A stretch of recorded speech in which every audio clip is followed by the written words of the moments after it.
Hey everybody, welcome back to Around the Table with the AOTR. I'm Cy Marie here with my co-host Kindra Souter and Beverly L. Anderson. Tonight we are honored to welcome an incredibly multifaceted creator, Tonya Todd. She's the author of Comic Lit, an actress and an activist who uses her platform to champion representation and amplify marginalized voices in both the literary and cinematic worlds. Tonya, it's such a joy to have you with us tonight. Welcome to the show.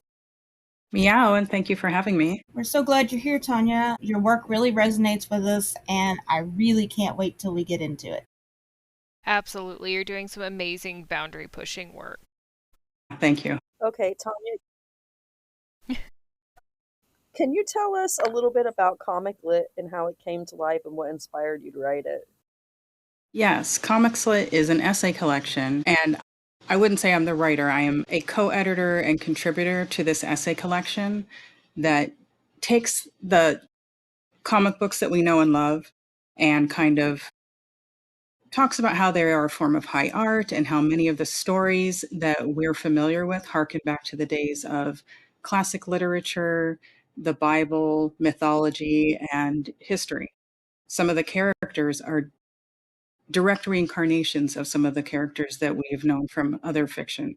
For example, my essay is about how Catwoman is the respective foil to her detective, the Dark Knight, much in the same way that Irene Adler is for Sherlock Holmes. And if you look at the two comparisons side by side, it was just a theory that I had, but as I really researched it, it seemed intentional because the characters were introduced in almost the exact same ways. The dialogue is very similar to how Sherlock and Batman responded when they first encountered her. The way that she gets away is almost the same. It's like there are just too many similarities for it to have been an accident. Well, that's really awesome. I have another question for you. So you're not just an author, but also an actress and activist. How did those roles kind of influence and really kind of enrich each other in combination? It all started with writing. I did not intend to be an actress or an activist. I just wanted to write this story. The story came to me in a dream. I started writing it, kind of took over my life. And the story I was writing was about a woman who gave up her day job and became an actress. It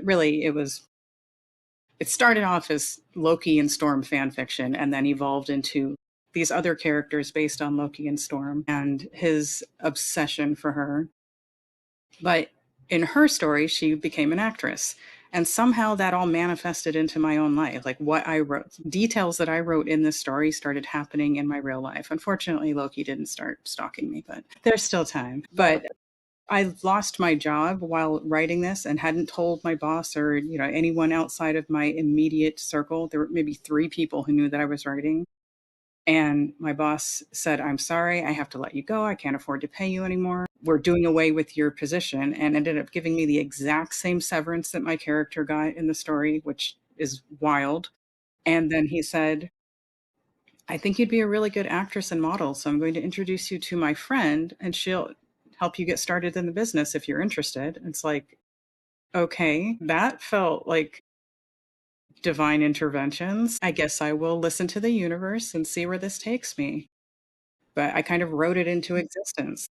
And then the activism part, that also started off as I guess it didn't really start off because of my writing, but it gave me a bigger platform for it because I would volunteer for things. I did donation drives on a personal scale, but once I ended up with a platform, it allowed me to do things on a bigger scale, help a lot more people because you get more ears when you have a voice. And I wouldn't say that I have an enormous voice right now, but it's bigger than it was before I was a creative. And because of the amazing people that I've met on this journey, it amplifies my voice. So maybe my voice isn't huge, but together we're making ripples and the voice kind of carries across all of the waves, if that makes sense.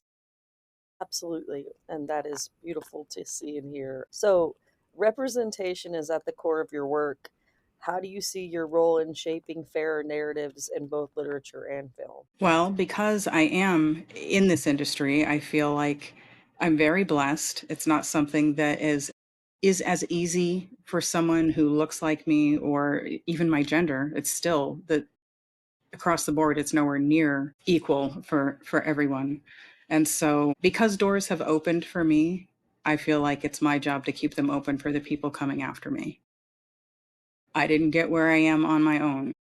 And so why close the door behind me? I feel like there's room for all of us. And whether that's on stage, on screen, or on the page, I feel like I have a responsibility to show the world as it truly is in terms of diversity. We don't walk through the world and see people who only look like us. And I especially don't because I'm biracial. So most people don't, by nature, I'm other everywhere. So it's important for me to see myself on the page and on the screen. So I try to make sure that there's room for everyone that I come across in my life in those same spaces. That's absolutely wonderful to hear. 'Cause representation, I preach on representation all the time, and it's so important to have that. I know you've spoken about telling stories of passionate women and the lovers obsessed with them. What draws you to that focus exactly? It starts off with not seeing yourself in these stories. And I feel like when I was reading as a young person, if there was anyone who even came close to looking like me, it was a servant. And their inclusion was only there to prove someone else's upper class position above the person who looked like me. But I think that we all deserve to have stories where we are the obsession of someone's desire. We want to feel like that. We want to feel craved and wanted. A few years ago, well, I guess it must have been like 2015, I went to LA and saw a movie called Only Lovers Left Alive. It wasn't playing in my city, but I love vampire stories. And so it was worth traveling across the border to see it from Nevada to California. And in the waiting room there, like in the lobby of this theater, there was this gorgeous display for a movie called Belle. And it's a story of Elizabeth Dido Bell, Regency era biracial woman who was brought up as a lady. And just seeing that, it kind of brought tears to my eyes. It's like, wow, I love these stories. I love these historical fiction stories, but I'm never the hero in them. And so I could not wait for that movie to come out. I'm so glad. Like, I feel like I owe Only Lovers Left Alive for the experience of knowing about Belle. So it made me love the movie even more. And I actually do like the vampire movie more than the movie Belle, but I still love it. I love both of them. And it was the first time I had seen a period piece with someone who looks like me. I want to create these stories where, Black women can feel like they are the center of someone's obsession. Is it always healthy love? No, but so what? We love stories that of unhealthy love, like I'm not writing a how-to book when I'm writing my fiction stories, other than how to woo a woman and make her feel like she is the only woman in the world. But when you're seeing all these stories, you see Dracula, you see even Twilight. The whole thing is he's obsessed with her, right? You know why women like men who are obsessed with them? They don't cheat, and there's a market for that. And Valid I'm part point. of it, like it's not so much that I would die for you. You want a man who would kill for you, You Mm. want a man who would burn the world down for you, or a woman who would do that for you too, because I try to not have heteronormative stories. The thing is, I love a Gothic story, and sometimes it's contemporary Gothic, but the point is, you want to have all of that focus on you. Maybe not in real life, but there is a part of us that enjoys it, and that's why we come back to these stories. That's why vampire stories are so sexy. You want to be the one that they can't do without, even if you are their downfall. This is very, very true. And Yes. I feel like that really is a lot of the reason why Sinners was such a great, enormous success. Yes. Yes. All of the reasons you said and the diversity of the representation in many ways. Yes. I'm like you, I'm biracial, but I'm white presenting. So I got that whole, Passe Blanc assimilation in my background too. but I've done a lot of the ancestral background history, and I found out that I have a slave ancestor. I also had a plantation owner ancestor, so there's a lot of that ancestral trauma that because I was willing to go and look, when I see Mary, I was like, so somebody understands like that there Yes. are people like us that we are the other and we don't always look what you would expect and people are going to classify us based on the way we came out. So you have to And deal with the emotional trauma of your history, but also the white guilt or the light skin guilt of the privilege that you're afforded, even though it's not the same status as someone without your background. It still is something more than what people with darker skin get. So you're caught in the middle. yes, and I also have mixed race children who are they're not. I have one son who is white presenting. He's redhead, blue eyes, light fair skin, and his father's Puerto Rican. And then three of my children are Hispanic, and they look Latino. So you would think they were Latino. Hmm. So as the parent of that too, it's been very much like okay, it's really nice to see someone taking all of these themes and bringing them together in such a beautiful way. So I really commend you on being one of the people that wants to continue to push that because we need more art like that. I think everybody is showing the demand for it, and now is the most critical time. Thank So, you. how do you balance the creative demands of writing with your work in film and activism? I don't know that I would say I balance it. I would I'm a never. bit of a workaholic, but I I do make efforts to push all of my projects forward. I don't usually push any of them completely to the side. I am very structured. I make my schedule the night beforehand in 15-minute increments, and I have a certain amount of time allotted for each thing. I can't say that it's 100% because sometimes things take longer, sometimes a surprise comes up, but I do try to allow time for that kind of thing. And then I have a running list of, okay, so this thing was done sooner than I expected. Here's my list. Let me move that to the forefront now and let me attack this for a little bit.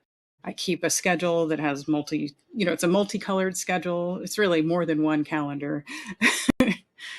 I'm just very detail oriented and I'm responsible. So if I say I'm going to do something, I will lose sleep to get it done. I think a lot of us can relate to that and trying to fulfill those responsibilities, even though we may not have all the time in the world. But just making those promises and keeping them is phenomenal because it's so hard to do sometimes. It is. I actually had to step away from something this week that I've been doing for years. But saying yes to it again right now would mean neglecting something that I already have as a responsibility. So it was like, you know what? To be responsible to it and my other projects, I need to not take on another thing right now because I'm already spread thin. And if I say yes to this, then I'm not going to do a good job. And I just cannot stand that feeling of not giving it your all, you know? Yeah, definitely. Um, it's kind of jumping off of that. What do you think your biggest challenge that you and other marginalized creators face in these areas of entertainment and publishing and these kind of things today? The biggest. I mean, it's one of those things that's ever evolving. And 5 years ago, I would have said something different because 5 years ago, people were actually rallying and attempting, like, bad things were happening. We were in the middle of a global pandemic, but people were still trying to band together. Whereas, this year, it's so divisive. It's to the point where even people that you considered friends that you just had different opinions with, like, you don't want to be present with them anymore. It's too hurtful. So the biggest thing is dealing with people assuming that you were gifted things that you earned. You have to work so much harder and get so much more educated and do like 3 times the amount of work and effort to just be as respected as someone mediocre who did have it handed to them.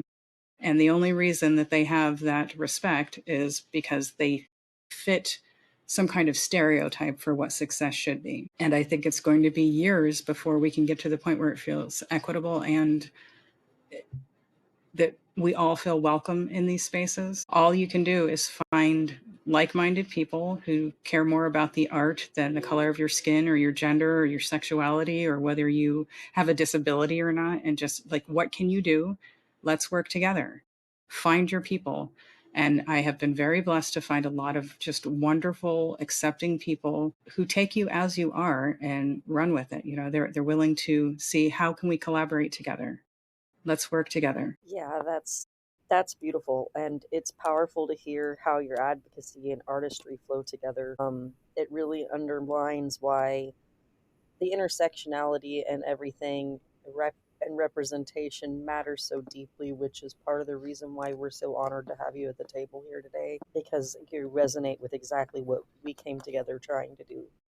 Sometimes it's just a little bit of a tiny ripple, but it gets bigger as it goes across the pond. So it's nice to know you fell in alignment with that. It definitely does. The ripples do matter, and you have no idea how far that one little ripple can go. Right, exactly. You're totally right. And I mean, at some point, that ripple can become what?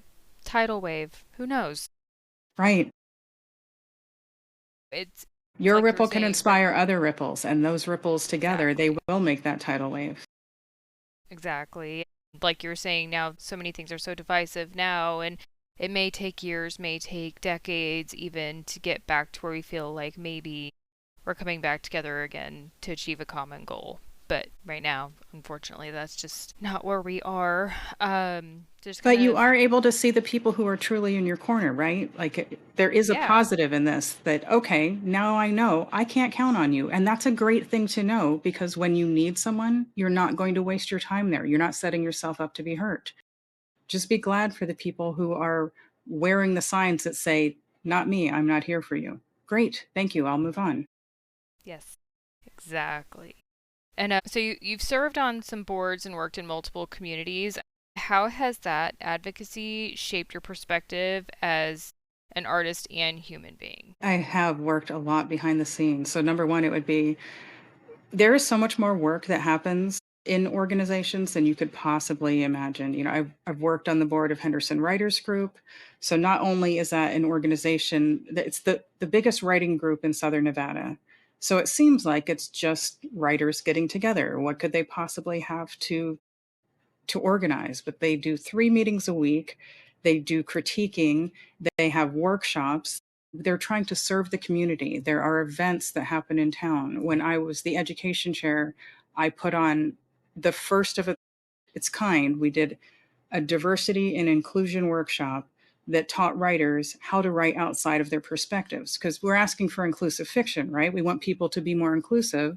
But there were people who were coming to me saying, okay, I want to write about people who aren't like me, but I don't want to get it wrong. I don't want to upset anybody. How can I do this without using stereotypes or, causing more damage than good in being inclusive? So we had this 5-hour workshop. It started with a panel of people who either taught diversity and inclusion in writing or put it into their own writing. Well, actually, they all put it into their own writing. Some of them were teachers, some of them were authors, but they all were excellent examples of how to do it right. They're not all necessarily doing it the same way. So, there's more than one way to do something right. And then we did a workshop portion of it where people would practice. There would be writing prompts so that they could, here's this prompt, write this story, and then you can see how many different ways people write the same story, like write the same prompt. We're all different, and we all interpret things differently, and then we are all writing in different genres too. So it was just really eye-opening seeing how that worked, and having all of these people come together. The community came together for that one because we wanted the price to not be something that made it so people couldn't go. And the LGBTQ Center offered their space for free. There is a coffee shop, Grouchy John's, they catered it. That's just one of those things to make it easier. We got a grant from Nevada Humanities to help with equipment, and so that we can actually pay the speakers, because so often people are expected to give their expertise but not get any compensation for it. It's like, okay, if you want to move this dial forward, you need to volunteer to do it. I don't think that's fair. These people have worked hard and studied and done well. They deserve to be compensated for their achievements and for their time. And so we helped a lot of people. And that workshop ended up becoming a class that I taught. Like I ended up doing the same panel at a few conferences. And then from there, people are asking, they were saying, maybe we do want to pay people, but we can't always pay an entire panel. Is it something that you could teach? And yeah, after doing it so many times and running this panel so many times, now I am able to teach this. And in doing that, teaching it at conferences, I ended up headlining a conference, met someone there, and they asked me to teach about having a diverse and inclusive community within a writing organization. And so I taught that at the Women's Fiction Writing Association. It wasn't even about writing at that point. It was just about having an inclusive space for all writers. So this evolved just from working behind the scenes with the community. And it's one of those ripples, like you start off just trying to help Las Vegas and Henderson writers, and it rippled out. And I was traveling across the country, reaching people either online or going someplace and teaching it to them. I never imagined that would be part of my journey. I was just trying to write my story, What kind of things and emotions and thoughts do you want people to take from your stories on the page or on the screen? What kind of things do you want people to take with them? Well, number one, I want everyone to be able to feel like they deserve love. They deserve to be the object of someone's desire. They deserve to be treasured and to have someone obsess over them. I also want them to see that others deserve that as well. Like, let's say the person that you're reading about doesn't fit your particular description. I want them to have empathy for people who are not like them, to see the value in people who are not like them, because we need all different types of people for this world to function. It just simply wouldn't work if there was only one personality. Even biologically, we would not function well if all of our genes were exactly the same. And I think that science and nature have shown that that just doesn't work. You need to bring diversity into the mix, and it makes the pool stronger for the long run. It sounds like you really want people to get the message that everyone deserves to be cherished and to cherish. Yes. So, who are some of the authors, filmmakers, and activists who have inspired your own journey?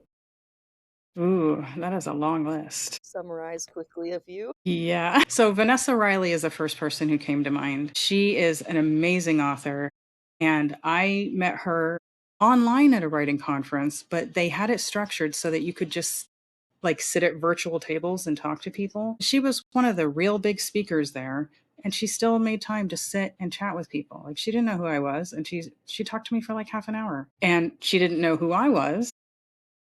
Turns out I was, working for Henderson Writers Group, and because she was just so brilliant, we brought her in to be the headliner for the Las Vegas Writers Conference.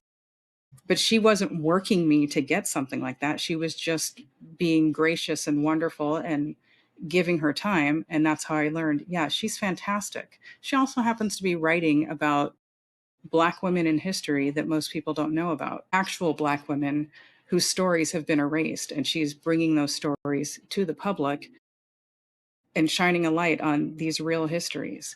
That was inspiring to me.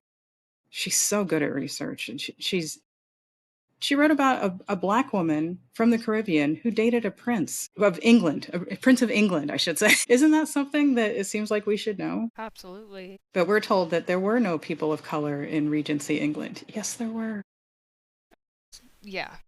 There were queer people too. And you know how we know? She taught me this. You know how we know that there were queer people in these histories that say that there are not? There are laws against things. Now, why would they create a law against cross-dressing if no one was doing it? It takes a long time for a law to be created, They would put effort into something that they didn't feel they didn't want to happen. And I'm not saying I agree with the law, but, it is evidence that these things were taking place. They're not new. Queerness is not new. Transsexuality is not new. And guess what? Women being strong, powerful individuals, not new. Check the old laws. They just call it something different now. Very true. My husband's fully disabled, bilateral amputee. It's not something that you see represented a lot either. And so just like kind of segueing into this next thing here, like as someone committed to amplifying marginalized voices, what advice would you give to young writers and artists that are starting out today? Start where you can. Don't expect to be able to fix everything in a day, and do it incrementally. Try adding a character that has a different sexuality than you. And I'm not saying that this needs to be the person who's the star of your story. I'm just saying, just try to be in their shoes for a little while. It's good practice to write stories from other people, like maybe not your main character's perspective, just to get a feel for the world and make them feel fleshed out as a character. And then when you're writing them as a side character, they're a real person. They're a whole person. They're not a token character. You know this person, you know what their favorite movie is, you know what their childhood was like because you spent a little time in their shoes. And you just do that so that they seem like a real person. Surround yourself with people who are different than you.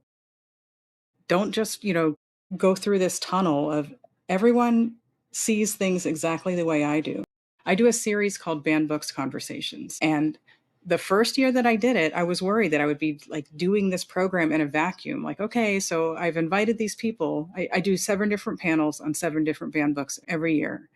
And I was worried that every panel was going to end up being the same. Like, okay, so we all are against banned books. We all feel exactly the same. But in the very first season, there was someone who challenged me on that. There was someone who's like, one of the questions that I ask is it ever the right thing to ban a book? And I had a panelist say yes. And she gave an example of a story that I have to say, everyone there was like, yeah, I can see a valid point being made for that. It was a book that it was aimed at children, like a board book that taught to ignore consent. I don't know why this book exists. I don't know why anyone thought it's a good idea to write it. But considering that it was targeting toddlers and little kids and teaching them, it doesn't matter if someone doesn't want you to touch them. Just let them do it anyway. Like, what? How is this a book that got through a publisher? And I don't know what the book is. And I won't say I think it should be banned until I read it and know for sure that that's what it's doing, because I do think that that's a problem. People tend to say ban a book that they haven't actually consumed or read or developed their own opinion on. But I am grateful that this person dissented. It wasn't, yes, I'm just going to agree with what everybody else is saying. And it opened my mind to, yeah, there are all these different perspectives and I want differing opinions on my show. We did The Hate You Give one year, and and I'm not saying that you need to go and check boxes, but it just happened to be because, what I do is I send out my list and I ask people to choose what book they want to choose or what book they want to review. And it happened to be that I had a Black man, a Native American cop, a white mother, and me as the conversation. And it was just the most brilliant conversation. So many amazing perspectives. It couldn't have been planned better if I had done so myself. It's to date my favorite conversation that I've had on the series. Go and find people whose opinions differ from yours, but who can discuss it in a respectful way. And then read material from people who are different than you. Read material that's written for people different from you. Expose yourself to these materials so that they become a part of your experience too. That's really good advice because, in the world today, a lot of people tend to have a very narrow vision of the people that they read or watch or such things and choose not to engage in stuff that is different than themselves. So, on the heels of that, what can you name as a moment in your career that felt really validating or really rewarding to you? That's a tough one. It always makes me feel good when someone tells me that they found themselves in my writing. And I was blessed to be able to experience that even before I was published. People that would see me do readings or even at critique groups, people who could tap into it and be like, oh, I've been through something like that, or that's how I feel. And I don't just mean see themselves as their appearance. I'm talking about their personality type.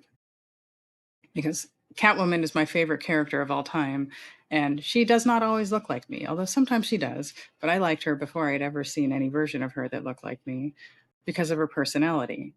So having someone connect with your work to the point, I've had someone give me book recommendations for one of my characters, and it's like, she's not a real person. But also, thank you, because this means that you're thinking about her when you're not reading it, you know? If you're thinking about how to improve her life by giving her this book, she's real to you. And so I think that would probably be the most validating thing, is having your work resonate with someone to the point where they think your characters are real. That is pretty awesome. So, what projects are you working on now that excite you the most? I'm working on a Dracula retelling told from Mina Murray's perspective. It's the parts that are not in the letters, because that's an epistolary tale. And you know, in Victorian times, they're not going to put everything that's happening in writing because it'll come back to haunt them. So it's a love story, and it's a polyamorous love story. Ooh. If you read the letters, it just lends itself to it. This started because I was reading Dracula because I have a short film that is in editing right now. It's a story of a 400-year-old vampire who helps the woman. He poses as a detective to help the woman he loves search for her missing husband. And so because I was gearing up to direct this as a short film, I was just consuming all kinds of vampire stuff. I mean, I love vampires anyway, but okay, let me go back to some of my old favorites. So just, you know, my brain is thinking all things vampire. And I reread Dracula, and I just started getting so angry at the way they were treating Mina. She is the one who figures out the entire thing. She's the one who pieces together Jonathan's journal and like everybody else's diary and journal and all of these notes from these psychiatric sessions and the newspaper clippings. And she's like, this is all the same guy. This Dracula is all of these things. She puts it together in a manuscript, types it up for all of them. So this is her work, all of the piecing all of these things together, and they pretty much pat her on the head and say, "Oh, thank you. You should go to bed. This is dangerous." I was so angry. I was like, "Okay, I know I'm supposed to be working on this other thing right now, but I cannot ignore this." And so I just started telling her story. And the letters really lend themselves to I'm making it so that it can still be canon if you're just going off the letters, but there's so much more happening behind the scenes. They send her to bed, and that's when Dracula gets to her. So how how do you envision the future for women, writers of color, and marginalized creators in the literary and cinematic worlds? I think that we're going to be okay. Times are dark right now, but we're still writing, we're still producing, we're still acting, we're still telling our stories, we're finding our people. Okay, so it's a little harder right now. Writing, creating, doing this is a form of resistance, but we're doing it. We're doing it. And this is going to be the legacy that we leave behind. And years from now, people are going to find these stories that are being written right now because it's history. We're going to see, you know, the Dracula itself, that was about homophobia and xenophobia at its core. They called it a monster, but this was about people's fear of queerness and fear of foreigners. We're going to be writing our own stories, monster and otherwise, that reflect what is happening in the world right now. And so I think that, you know, we're going to make something beautiful and it will last. We're going to be fine. I can agree with that sentiment, and that is the reason why we created Authors of the Resistance. So, Tonya, thank you so much for joining us tonight. Your work, whether in books, on screen, or in activism, is a testament to the power of storytelling and representation, and we're truly grateful for you coming here and sharing your voice with us. Thank you for giving me your platform. I love the title, by the way, like Authors of the Resistance. It was like, yes, I'm wearing my vote shirt. I love it. Wonderful. I just want to reiterate that, we want to thank you so much because this has been such an amazing and inspirational conversation that we've had with you tonight. Yeah. Thank you. Thank you so much, too, for continuing to push those boundaries and speak for others and uplift other people. Because that definitely means the world to me, and I know it means the world to Cy and Bev. So, to our listeners, thank you for joining us at the table. You can find Tonya's book, Comic Lick, and other works linked in the show notes. And until next time, this has been Around the Table with the AOTR, and we hope you guys have a safe and wonderful rest of your week. Good night.